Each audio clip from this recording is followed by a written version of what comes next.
This week's overview passage is Isaiah chapter 52 verse 13 to chapter 53 verse 12. Behold, my servant shall act wisely, he shall be high and lifted up, and shall be exalted. As many were astonished at you, his appearance was so marred beyond human semblance, and his form beyond that of the children of mankind. So shall he sprinkle many nations. Kings shall shut their mouths because of him, for that which has not been told them they see, and that which they have not heard they understand. Who has believed what he has heard from us? And to whom has the arm of the Lord been revealed? For he grew up before him like a young plant, and like a root out of dry ground.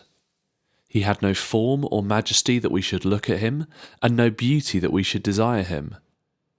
He was despised and rejected by men, a man of sorrows and acquainted with grief, and as one from whom men hide their faces, he was despised, and we esteemed him not. Surely he has borne our griefs, and carried our sorrows, yet we esteemed him stricken, smitten by God, and afflicted. But he was wounded for our transgressions, he was crushed for our iniquities. Upon him was the chastisement that brought us peace, and with his stripes we are healed. All we like sheep have gone astray, we have turned every one to his own way, and the Lord has laid on him the iniquity of us all. He was oppressed and he was afflicted, yet he opened not his mouth. Like a lamb that is led to the slaughter, and like a sheep that before its shearers is silent, so he opened not his mouth. By oppression and judgment he was taken away. And as for his generation, who considered that he was cut off out of the land of the living, stricken for the transgression of my people? And they made his grave with the wicked, and with a rich man in his death, although he had done no violence, and there was no deceit in his mouth. Yet it was the will of the Lord to crush him. He has put him to grief.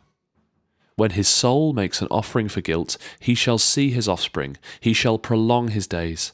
The will of the Lord shall prosper in his hand. Out of the anguish of his soul he shall see and be satisfied. By his knowledge shall the righteous one, my servant, make many to be accounted righteous, and he shall bear their iniquities. Therefore I will divide him a portion with the many, and he shall divide the spoil with the strong, because he has poured out his soul to death and was numbered with the transgressors. Yet he bore the sin of many, and makes intercession for the transgressors.